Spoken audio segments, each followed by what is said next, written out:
ನಿಮ್ಮೆಲ್ಲರಿಗೂ ನಮ್ಮ ಕರ್ತನಾದ ಯೇಸು ಕ್ರಿಸ್ತನಿಂದ ಕೃಪೆಯೂ ತಂದೆಯಾದ ದೇವರಿಂದ ಶಾಂತಿ ಉಂಟಾಗಲಿ. ನಮ್ಮ ಧ್ಯಾನಕ್ಕಾಗಿ ಯೋಹಾನನು ಬರೆದ ಮೊದಲನೇ ಪತ್ರಿಕೆ 2ನೇ ಅಧ್ಯಾಯ 15ರಿಂದ 17 ವಚನಗಳನ್ನು ಓದುತ್ತೇನೆ. ಲೋಕವನ್ನಾಗಲಿ ಲೋಕದಲ್ಲಿರುವವುಗಳನ್ನಾಗಲಿ ಪ್ರೀತಿಸಬೇಡಿರಿ. ಯಾವನಾದರೂ ಲೋಕವನ್ನು ಪ್ರೀತಿಸಿದರೆ ತಂದೆಯ ಮೇಲಣ ಪ್ರೀತಿಯು ಅವನಲ್ಲಿಲ್ಲ. ಲೋಕದಲ್ಲಿರುವ ಶರೀರದಾಶೆ, ಕಣ್ಣಿನಾಶೆ, ಬದುಕು ಬಾಳಿನ ಡಂಬ, ಈ ಮೊದಲಾದವುಗಳೆಲ್ಲವೂ ತಂದೆಯಿಂದ ಹುಟ್ಟದೆ ಲೋಕದಿಂದ ಹುಟ್ಟಿದವುಗಳಾಗಿವೆ. ಲೋಕವು ಅದರ ಆಶೆಯು ಗತಿಸಿ ಹೋಗುತ್ತವೆ. ಆದರೆ ದೇವರ ಚಿತ್ತವನ್ನು ನೆರವೇರಿಸುವವನು ಎಂದೆಂದಿಗೂ ಇರುವನು ಎಂಬುದೇ. ದೇವರಿಗೂ ಲೋಕಕ್ಕೂ ಇರುವ ವ್ಯತ್ಯಾಸಗಳು. The differences between God and this world. ಕತ್ತಲೆಗೂ ಬೆಳಕಿಗೂ ಇರುವ ವ್ಯತ್ಯಾಸವೇ ದೇವರಿಗೂ ಮತ್ತು ಈ ಲೋಕ ಅಥವಾ ಪ್ರಪಂಚಕ್ಕೂ ಇರುವ ವ್ಯತ್ಯಾಸ. The difference between light and darkness is precisely the same difference between God and this world. ಸದ್ಯಕ್ಕೆ ಈ ವಾಕ್ಯಗಳನ್ನು ಓದಿದ ಮೇಲೆ ನಾವು ಎರಡರಲ್ಲಿ ಒಂದನ್ನು ಆಯ್ಕೆ ಮಾಡುವ ಹಂಗಿನಲ್ಲಿದ್ದೇವೆ. Presently, having read these verses, we are obligated, or we are in an obligation to make a choice of one or the other. ನಾವು ಲೋಕವನ್ನು ಪ್ರೀತಿ ಮಾಡಬಾರದೆಂಬ ಒತ್ತಾಯಕ ಪೂರ್ವಕವಾದ ಮನವಿಯನ್ನು ಯೋಹಾನನು ಇಲ್ಲಿ ಮಾಡುತ್ತಿರುವ ಒಂದು ಒತ್ತಾಯಪೂರ್ವಕವಾದ ಮನವಿ. ಲೋಕವನ್ನು ಪ್ರೀತಿ ಮಾಡಬೇಡಿರಿ. John here is making an earnest appeal. He is pleading, as it were, not to love the world, but God. ಲೋಕವನ್ನು ಪ್ರೀತಿ ಮಾಡಬಾರದೆಂಬುದಕ್ಕೆ ಯೋಹಾನನಲ್ಲಿ ಕೆಲವು ಕಾರಣಗಳನ್ನು ಸಹ ದಾಖಲೆ ಮಾಡಿದ್ದಾನೆ. 15ನೇ ವಚನದಲ್ಲಿ ಏನು? ಮೊದಲನೇದಾಗಿ, ಸೃಷ್ಟಿಯನ್ನಲ್ಲ ಸೃಷ್ಟಿಕರ್ತನನ್ನು ಪ್ರೀತಿಸಬೇಕೆಂಬುದೇ. John here records certain reasons why he says don't love the world. The first one, he says that we should not love the created things, but we should love the Creator. Verse 15, do not love the world or the things of the world.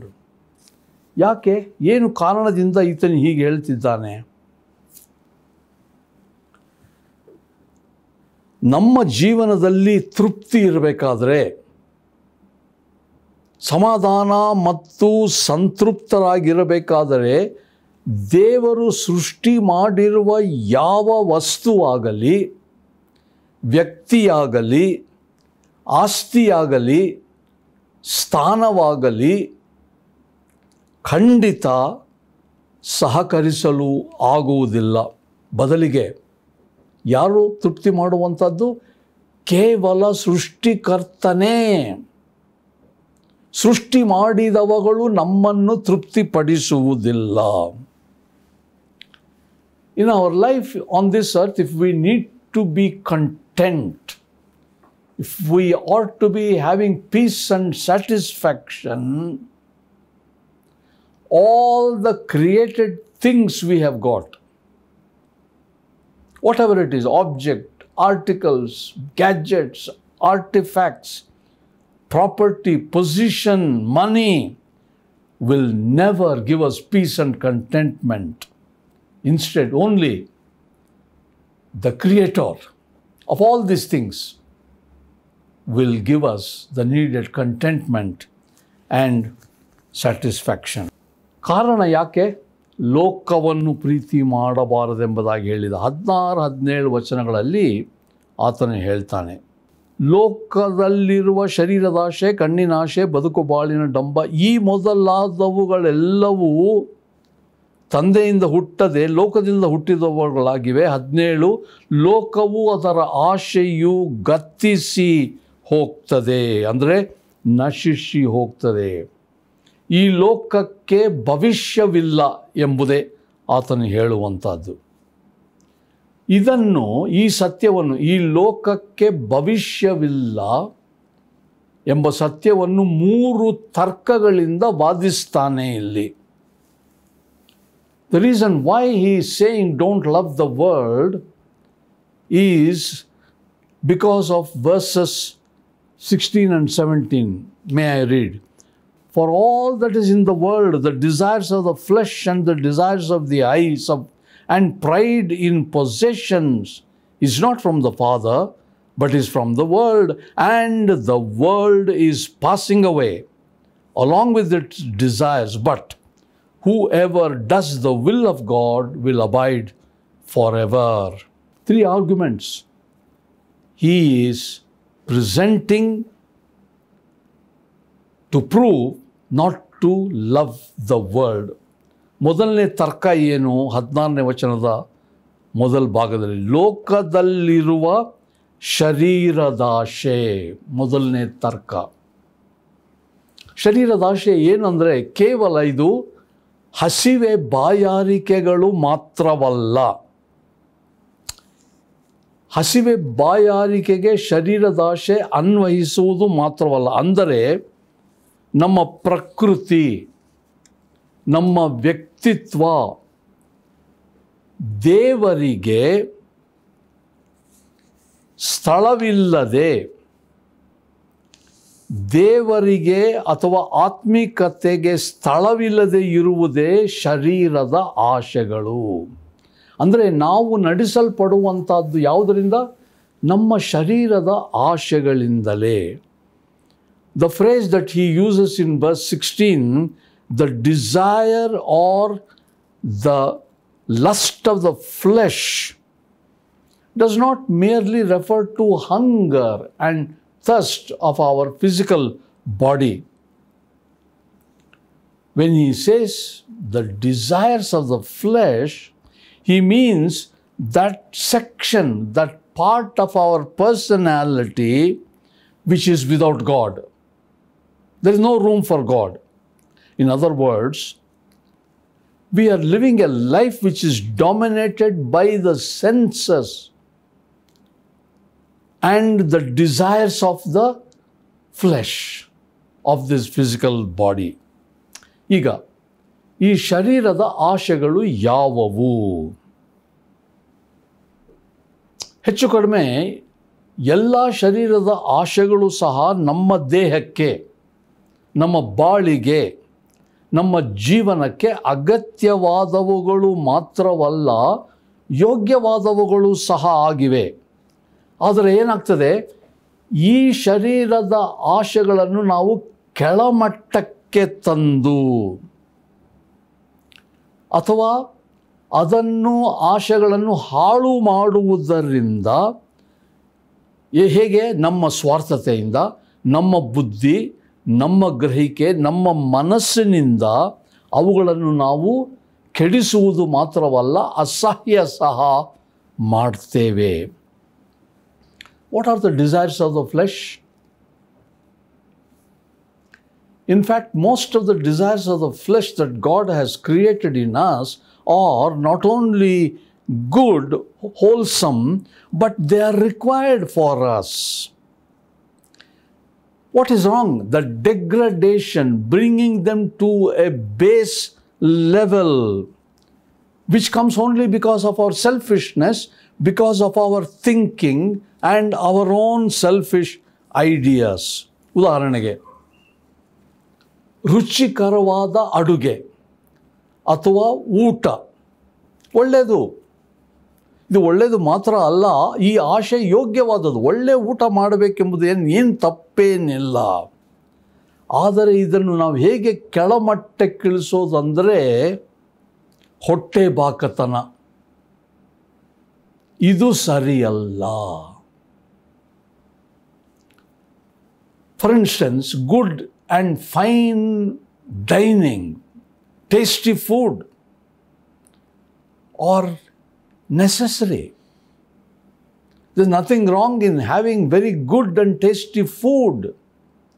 But what brings it down to a base level? It is gluttony, which is the desire of the flesh. That is wrong. ಊಟದಂತೆಯೇ ಲೈಂಗಿಕ ಚಟುವಟಿಕೆ ಅಥವಾ ಕಾಮಜೀವನ ಒಳ್ಳೆಯದು. ಮದುವೆಯ ಪರಿಸರದಲ್ಲಿ ಇವು ಅಗತ್ಯ ಮತ್ತು ಒಳ್ಳೆಯದು. ಹಣ, ಆಸ್ತಿ ಪಾಸ್ತಿ, ಸಾಮಾನು, ಸರಕುಗಳು ಒಳ್ಳೆಯದು ಮತ್ತು ಅಗತ್ಯ. ನಮಗೆ ಅನೇಕ ಅಗತ್ಯತೆಗಳಿವೆ. ಇವೆಲ್ಲವುಗಳಿಂದ ನಮ್ಮ ಬಾಳಿಗೆ ಸಂತೋಷ, ತೃಪ್ತಿ, ಸಮಾಧಾನ ಸಿಗುತ್ತೆ. ಆದರೆ ಆ ಒಂದು ಆನಂದ ಜೀವನಕ್ಕೆ ನಾವು ಗುಲಾಮರಾಗಿರಬಾರದು, ದಾಸರಾಗಿರಬಾರದು. ಕಾಮಾಭಿಲಾಷೆಯಲ್ಲಾಗಲಿ, ಹಣದಾಶೆಯಲ್ಲಾಗಲಿ, ಅಥವಾ ಆಸ್ತಿ ಪಾಸ್ತಿಗಳನ್ನು ಪಡ್ಕೊಳ್ಳುವುದರಲ್ಲಾಗಲಿ ನಾವು ಸಿಕ್ಕಿಬಿದ್ದು ಅದಕ್ಕೆ ಗುಲಾಮರಾಗಿರುವುದೇ ಶರೀರದ ಆಶೆ. ಯೋಹಾನನಲ್ಲಿ ಹೇಳ್ತಾ ಇರೋದು ಅಂದರೆ ನೈತಿಕ ಜೀವನದಲ್ಲಿ ಕಟ್ಟುನಿಟ್ಟು ಅಗತ್ಯ. ನೈತಿಕ ಜೀವನದಲ್ಲಿ ಶಿಸ್ತು ಇಲ್ಲದೆ ಇರುವುದೇ ತಪ್ಪು. ಯೋಹಾನನು ಇಲ್ಲಿ ಹೇಳ್ತಾ ಇರುವುದು. Fine food, tasty food is good. Sex in it self is good. Money and all the things in themselves are good. Property is good. They are needed. But lustful, love of money, greed, immorality, and all these things are the desires or the lust of the flesh, which is wrong, which John is saying. We should never be slaves. We should not be under the influence of this base nature. ಕ್ರಿಸ್ತಿಯ ಜೀವನದಲ್ಲಿ ಎಲ್ಲ ಹಾನಿ ಮಾಡುವ ಶರೀರದಾಶೆಗಳ ವಿರುದ್ಧ ಸತತ ನಾವು ಯುದ್ಧ ಮಾಡಬೇಕಾಗ್ತದೆ. ಇದು ತನ್ನಷ್ಟಕ್ಕೆ ತಾನೇ ಆಗುವುದಿಲ್ಲ. ಕ್ರಿಸ್ತಿಯ ಜೀವನದಲ್ಲಿ ಅನೇಕ ಶೋಧನೆಗಳು. ಅದರ ವಿರುದ್ಧ ನಾವು ಯಾವಾಗಲೂ ಯೋಚನೆಯಲ್ಲಿದ್ದು ಯುದ್ಧ ಮಾಡಿ ಜಯ ಹೊಂದಬೇಕು. Is it not necessary in our Christian lives that we constantly be on guard and battle against all these desires and lusts of the flesh? Joseph Conrad ಎಂಬುವರು ಹೀಗೆ ಹೇಳಿದರು. ಏನೆಂದರೆ, ದೇವರನ್ನು ನಿಮ್ಮ ಇಷ್ಟಾರ್ಥಗಳಿಗೆ ಬಲಿ ಅರ್ಪಿಸಬೇಕು, ಅಥವಾ ನಿಮ್ಮ ಆಶಾಭಿಲಾಷೆಗಳನ್ನು, ನಿಮ್ಮ ಇಷ್ಟಾರ್ಥಗಳನ್ನು ನೀವು ದೇವರಿಗೆ ಬಲಿ ಅರ್ಪಿಸಬೇಕು. ಎರಡರಲ್ಲಿ ಒಂದು ಅಗತ್ಯ. John Conrad said, a man has to sacrifice his gods, the passions, or all the desires of the flesh, or he has to sacrifice God to his passions. You must have one or the other. 17ನೇ ವಚನದಲ್ಲಿ ನೋಡ್ರಿ, ಲೋಕವು ಅದರ ಆಶೆಯು, ಶರೀರದ ಆಶೆ ಗತಿಸಿ ಹೋಗ್ತದೆ. ಅಂದ್ರೆ ಅರ್ಥ ಏನು? ಯೋಹಾನನಲ್ಲಿ ಒಂದು ಪ್ರವಾದನೆ ಮಾಡ್ತಾ ಇದ್ದಾನೆ. ಲೋಕದ ಯಾವ ರೀತಿ ನಶಿಸಿ ಹೋಗ್ತದೋ ಅದೇ ರೀತಿ ಎಲ್ಲ ಶರೀರದ ಆಶೆ ಸಹ ನಶಿಸಿ ಹೋಗ್ತದೆ. In verse 17, John says, the lust of the flesh along with the world will pass away. It's a prophecy. The world is not going to be forever and ever. It's going to vanish. It's going to pass away. Along with that, all our desires, here fleshly desires, will also pass away. 15-17 ವಚನಗಳಲ್ಲಿ ಲೋಕಕ್ಕೂ ದೇವರಿಗೂ ಇರುವ ವ್ಯತ್ಯಾಸವನ್ನು ವಿವರಿಸಿ ಲೋಕವನ್ನು ಪ್ರೀತಿ ಮಾಡಬೇಡಿರಿ ಎಂಬುದಾಗಿ ಒತ್ತಾಯ ಮಾಡಿರುವ. In verses 15 to 17, having brought out the difference between world and God, John exhorts us not to love the world. ಈಗ ನಮ್ಮ ಮುಂದೆ ಒಂದು ಆಯ್ಕೆ ಉಂಟಲ್ಲವೇ? ಏನದು? ದೇವರನ್ನು ಪ್ರೀತಿಸಿ ಎಂಬುದಾಗಿ ಒಂದು ಮನವಿ ಮಾಡ್ತಾ ಇದ್ದಾನೆ. ಇದಕ್ಕೆ ಕಾರಣ ಏನೆಂದರೆ, ಸೃಷ್ಟಿಕರ್ತನನ್ನು ಪ್ರೀತಿಸಬೇಕೇ ವಿನಃ ನಾವು ಸೃಷ್ಟಿಸಿದವುಗಳನ್ನು ಪ್ರೀತಿ ಮಾಡಬಾರದು. 15ನೇ ವಚನ. ಎರಡನೇ ಕಾರಣ, ಈ ಪ್ರಪಂಚ ಗತಿಸಿ ಹೋಗ್ತದೆ. ಆ ಕಾರಣಗಳಿಂದ ನಾವು ದೇವರನ್ನು ಪ್ರೀತಿ ಮಾಡಬೇಕು. We have A choice now. You have to either choose this one or the other. Why John is pleading us to love God and not the world? 2 reasons he gives. We have to love the Creator and not the created things. Second reason is, verse 17, the world has no future. It will pass away.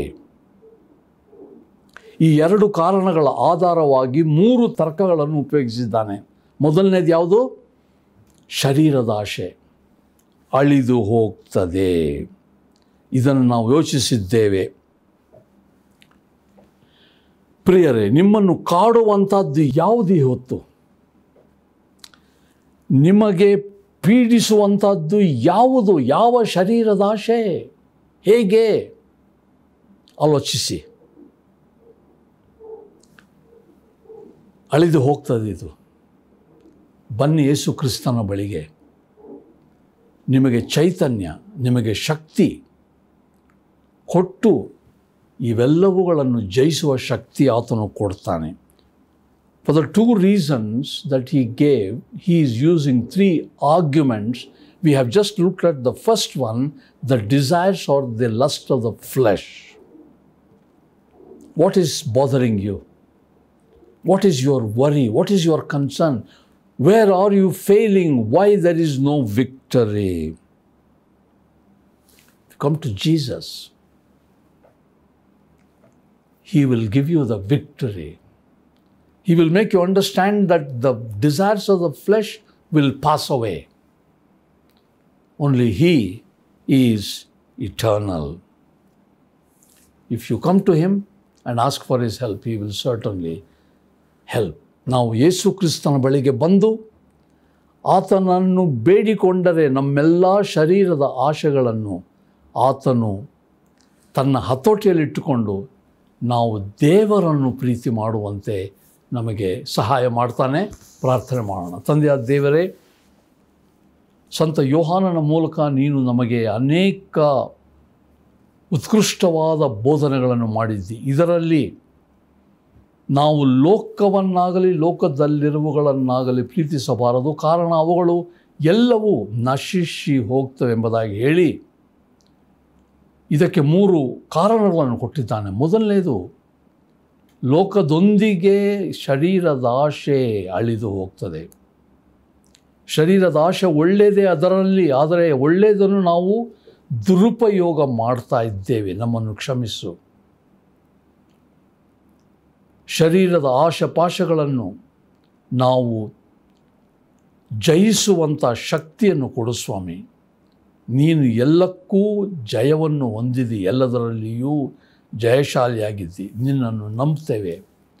ನಿನ್ನ ಸಹಾಯದಿಂದ ನಾವು ಈ ಲೋಕದಲ್ಲಿ ಜಯಶಾಲಿಗಳಾಗಿ ಜೀವಿಸುವಂತೆ ಸಹಾಯ ಮಾಡೆಂದು ಪ್ರಭುವಾದ ಯೇಸು ಕ್ರಿಸ್ತನ ಹೆಸರಿನಲ್ಲಿ ನಿನ್ನನ್ನು ಪ್ರಾರ್ಥಿಸ್ತೇವೆ ತಂದೆಯೇ. ಆಮೆನ್.